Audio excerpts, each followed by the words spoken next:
Dimitris Tsiotras.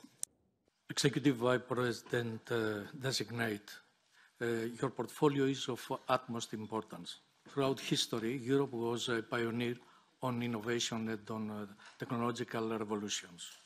But now we lag behind. And it's time to catch up. It's something that we all agree. Let me come back to the European Competitiveness Fund. What is the plan you have in mind about the structure of the fund? And how can we ensure that we provide funds to really strategic technologies and not to uncompetitive businesses, as it happened in some instances in the past? And instead of some general reference you have already made to the involvement of private funding, could you explain on with some specific terms how this involvement is it possible, and especially for SMEs?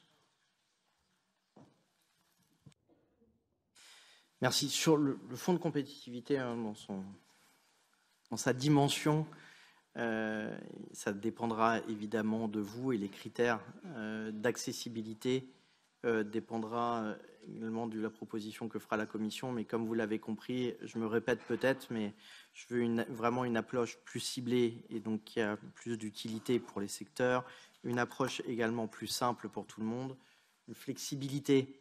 Et donc, je souhaite qu'on puisse éventuellement réfléchir à de l'equity et donc de venir, et ça sera nouveau pour la Commission, aujourd'hui elle ne le fait pas, mais venir en fin de tour de table, si jamais il y a une entreprise qui doit élever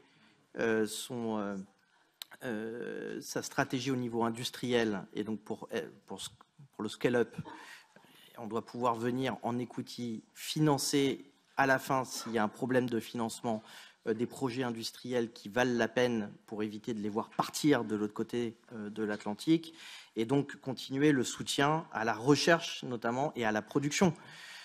Et les entreprises auront accès à ce fonds. Alors après, il y a la dimension de ce fonds et vous l'avez compris, le public ne pourra pas tout. Il faudra utiliser les moyens de maximiser les fonds pour avoir un levier avec de l'investissement privé.